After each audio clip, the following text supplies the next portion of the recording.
ਸਤਿ ਸ੍ਰੀ ਅਕਾਲ ਸਾਰਿਆਂ ਨੂੰ। ਸਵਾਗਤ ਹੈ ਸਾਡੇ YouTube ਚੈਨਲ ਸੰਕਲਪ ਓਨਲੀ ਰੀਡ ਵਿੱਚ। ਅਸੀਂ ਅੱਜ ਸ਼ੁਰੂ ਕਰਨ ਜਾ ਰਹੇ ਹਾਂ ਭਾਸ਼ਾ ਪੰਜਾਬੀ ਦੇ ਇੰਪੋਰਟੈਂਟ ਕੁਐਸਚਨ। ਤਾਂ ਸੋ ਦੋਸਤੋ, ਅੱਜ ਗੱਲ ਕਰਾਂਗੇ ਅਸੀਂ ਪੰਜਾਬੀ ਭਾਸ਼ਾ ਦੇ ਬਾਰੇ। ਜਿਹੜੇ ਵੀ ਕੈਂਡੀਡੇਟ ਕੇ REET first and REET second ਵਿੱਚ ਭਾषा पंजाबी है उन्होंने लिए मैं ये ਜਿਹੜੇ क्वेश्चन लेके आया हूँ। बेहद इम्पोर्टेंट क्वेश्चन है, तो करते हैं अभी शुरुआत। क्वेश्चन नंबर 1, बोल लिखत यानी जबानी लिखाई, बोल लिखत यानी जबानी लिखाई नू किया जाता है। ऑप्शन नंबर 1 पूर्णे पाउणा नहीं, ऑप्शन नंबर 2 मात्रा अभ्यास नहीं, ऑप्शन नंबर 3 अनुलिपि नहीं, ऑप्शन नंबर 4 मलाह राइट। अब बोल लिखत की हुंदा है, इस विच की हुंदा है कि पहला बच्चे पहला सुनते हैं फिर लिखते हैं। इसनों साधारण भाषा विच जबानी लिखाई आख्या जाता है ਜਾਂ ਮਲਾਹ ਇਸਨੂੰ किया जाता है। इस विच अध्यापक की करता है कि कोई अध्यापक या कोई भी कक्षा का प्रतिभाशाली बच्चा की करता है, अगे बोलता है तो बाकी सारे बच्चे उसनों सुन के लिखते हैं। तो मलाह बोल लिखत या जबानी लिखाई डी राइट आंसर। अनुलिपि क्या होता है? अनुलिपि का अर्थ होता है, जैसे हमने कोई वाक्य लिख दिया, बच्चे को ये वाक्य लिख दिया और बच्चे को मतलब ये वाक्य नीचे की लाइनों में लिखने को कह दिया, तो ये अनुलिपि होगी। पूर्णे पाउणा क्या है? पूर्णे पाउण का मतलब है कि अपने जैसे इस अक्षर को लिखना है तो पहले अपन उस अक्षर की रूपरेखा हमने बना दी, तो अब बच्चा क्या करेगा, पेन या चौक नाल उसके ऊपर पूर्णे पाऊगा। तो डी अपना राइट आंसर, बोल लिखत या जबानी लिखाई नू मलाह किया जाता है। नैक्सट क्वेश्चन, बच्चा भाषा का वाचन सीखण समय सब तो पहला की सीखता है? एक बच्चा जदों भाषा सीखता है तो सब तो पहला की सीखता है? भाषा का वाचन, भाषा पढ़ना सीखता है तो सब तो पहला किस तरीके नाल बच्चा भाषा पढ़ना सीखता है? ऑप्शन नंबर 1 व्यक्तिगत पाठ, ऑप्शन नंबर 2 उच्ची पाठ, ठीक है, ऑप्शन नंबर 3 सामूहिक पाठ, तो डी है उपरोक्त विचों कोई नहीं। यह तो कट है, उपरोक्त विचों कोई नहीं, तो इसका आंसर नहीं हो सकता। है तो इन तीनों विचों एक, तो व्यक्तिगत पाठ भी नहीं हो सकता, तो उच्ची पाठ भी नहीं हो सकता, सामूहिक पाठ।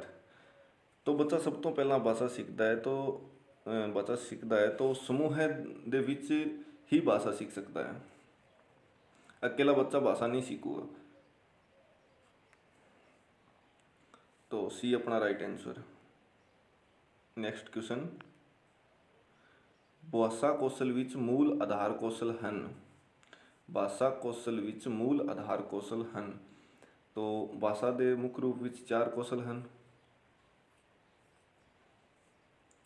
इन्हां दा क्रम हुंदा है L S R W,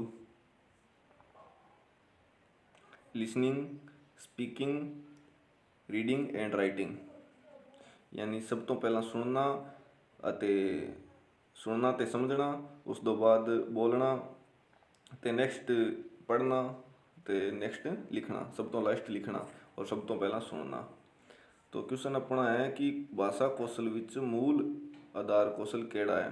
तो मूल आधार जिहड़ा क्वेश्चन है वो सुनना है। सब तो पहला सुनन दी सिक्ख्या, सुन के जदों बच्चा समझूगा, सुनन अते समझण नाल बच्चा भाषा की शुरुआत करता है, तो सबसे पहला आधार भाषा का सुनना ही है। तो बी ऑप्शन अपना राइट है। नैक्सट, भाषा का मूर्त रूप कौशल का कम है, भाषा का मूर्त रूप कौशल केड़ा है? क्वेश्चन है कि भाषा का मूर्त रूप कौशल केड़ा है? नंबर 1 बोलना, ऑप्शन बी सुनना, ऑप्शन सी लिखना, ऑप्शन डी पढ़ना। ਤੇ ਭਾਸ਼ਾ ਦਾ ਮੂਰਤ ਰੂਪ ਕੌਸ਼ਲ ਹੈ, ਜਿਹੜਾ ਲਿਖਣਾ ਕੌਸ਼ਲ ਹੈ ਉਹ ਭਾਸ਼ਾ ਦਾ ਮੂਰਤ ਰੂਪ ਕੌਸ਼ਲ ਹੈ। ਲਿਖੀ ਹੋਈ ਚੀਜ਼ ਨੂੰ ਹੀ ਅਸੀਂ ਬਾਅਦ ਵਿੱਚ ਵੇਖ ਸਕਦੇ ਹਾਂ। ਬੋਲੀ ਹੋਈ ਚੀਜ਼ ਦਾ ਕੋਈ ਨਹੀਂ ਹੈ, ਸਥਾਈਪਨ ਨਹੀਂ ਹੈ। ਤਾਂ ਲਿਖੀ ਹੋਈ ਚੀਜ਼ ਸਥਾਈ ਹੁੰਦੀ ਹੈ ਔਰ ਇਸ ਨੂੰ ਅਸੀਂ ਬਾਅਦ ਵਿੱਚ ਵੇਖ ਸਕਦੇ ਹਾਂ। तो सी ऑप्शन अपना राइट है।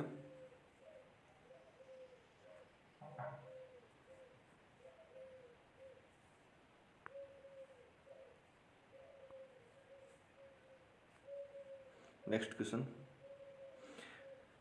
मांटेसरी अनुसार अंतिम कौशल है। मारिया मांटेसरी इटली दी सीगी मारिया मांटेसरी। मारिया मांटेसरी अनुसार अंतिम कौशल केड़ा है। मारिया मांटेसरी दे अनुसार कौशलों का की क्रम सीगा। तो मारिया मांटेसरी नू सब तो पहला सुनना कौशल सारा ना बताया, उसके बाद बोलना, ते तीजा कौशल मारिया मांटेसरी ने लिखना, ते चौथा पढ़ना का सीगा। तो मारिया मांटेसरी का क्रम सी LSWR। तो अंतिम कौशल मारिया मांटेसरी का रीडिंग यानी पढ़ना। बाकी सारे मनोविज्ञानिकों ने लिखना कौशल अंतिम कौशल रखा सीगा, लेकिन मारिया मांटेसरी ने इस गल का विरोध किया। तो सब तो पहला सुनना, तो बाद विच बोलना, तो लिखना, और सब तो बाद विच पढ़ना कौशल है जिहड़ा मारिया मांटेसरी ने लिखा सीगा। नैक्सट क्वेश्चन अपना, सुनन कौशल की सिੱਖਿਆ ਲਈ आदर्श स्थिति विच शामिल नहीं हैं। सुनन कौशल की सिੱਖਿਆ ਲਈ आदर्श स्थिति विच शामिल नहीं हैं। ऑप्शन 1 श्रेणी का आकार, नैक्सट ऑप्शन श्रेणी के बाहर का वातावरण, अध्यापक की भूमिका, तो श्रेणी का वातावरण।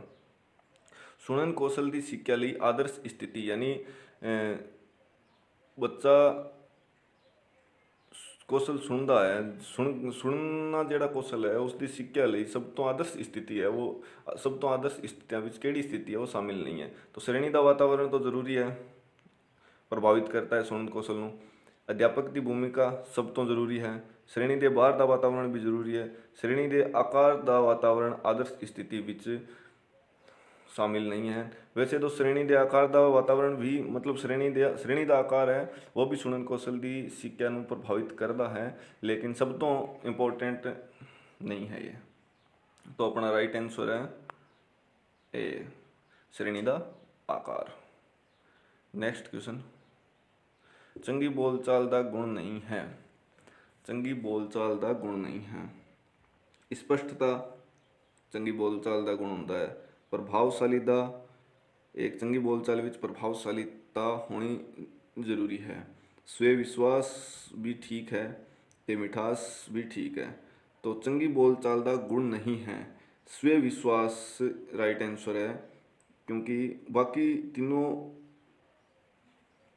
मुख्य रूप विच बोलचाल चंगी बोलचाल के गुण है, लेकिन स्वय विश्वास बोलचाल का गुण तो है लेकिन इन्होंने तीनों विचों इंपोर्टेंट नहीं है। तो स्वय विश्वास राइट आंसर। नैक्सट क्वेश्चन, अशुद्ध उच्चारण का भौगोलिक कारण है। अशुद्ध उच्चारण का भौगोलिक कारण, ऑप्शन नंबर 1 मापियां का लाड प्यार, आ तो सामाजिक कारण है, भौगोलिक कारण नहीं है। दोषपूर्ण आदतां, ये व्यक्तिगत कारण है बच्चे का। आदर्श नमूने की घाट, ये भी सामाजिक कारण है। तो सवर जंत्र विच भिन्नतावां कारण, भौगोलिक कारण है वो सवर जंत्र विच भिन्नतावां कारण ही है। राइट आंसर है अपना। सवर जंत्र विच भिन्नतावां कारण अशुद्ध उच्चारण का भौगोलिक कारण है सवर जंत्र विच भिन्नतावां। मतलब कहने का अभिप्राय ये है कि अलग अलग क्षेत्र में जाएंगे तो कहीं पे कोई शब्द लोप कर दिया जाता है। स्कूल ऐसे मतलब क्षेत्रीय प्रभाव बोली का पड़ता है, मतलब क्षेत्रीय प्रभाव पड़ता है, मतलब अलग अलग जगह किसी भी अक्षर को दबा दिया जाता है या किसी भी अक्षर को नीवा करके बोला जाता है, कम दबाव दे के बोला जाता है, ज़्यादा दबाव दे के बोला जाता है। जैसे अंग्रेज पंजाबी भाषा विच एक शब्द है ਰਾੜਾ, ਰਾੜੇ ਦਾ ਉਚਾਰਨ ਅੰਗਰੇਜ਼ नहीं कर सकते। तो अपना D option right. Next question, पढ़ाई ਦੀਆਂ ਕਿਸਮਾਂ ਵਿੱਚ ਸ਼ਾਮਿਲ नहीं ਹਨ। पढ़ाई ਦੀਆਂ किस्मां ਵਿੱਚ शामिल नहीं हैं। तो सुकम पढ़ाई शामिल हैं, आधुनिक पढ़ाई नहीं जी, स्थूल पढ़ाई शामिल हैं। तो इसका राइट आंसर है आधुनिक पढ़ाई। पढ़ाई ਦੀਆਂ किस्मां ਵਿੱਚ आधुनिक पढ़ाई का कोई मुल नहीं है, ना कोई तरीका है, ना कोई प्रकार है। सुकम पढ़ाई का मतलब होंदा है पाठ्य पुस्तक की जिहड़ी पाठ्य पुस्तक की जिहड़ी सिक्ख्या है वो स्थूल पढ़ाई विच आंदी है।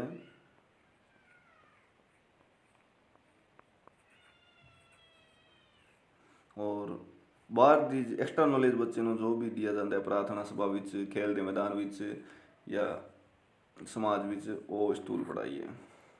नैक्सट अपना क्वेश्चन, अखरां की रचना लिखण कला दीआं अवस्था हैं। अखर रचना लिखण कला की किहड़ी अवस्था है? लिखण की 4 अवस्था होंदी है। लिखण की कितनी अवस्था होंदी है? 4 अवस्था होंदी है। तो सब तो पहली अवस्था विच की होंदा है कि बच्चा विंगिया टेढ़िया लकीरां वाउण लग पैंदा है।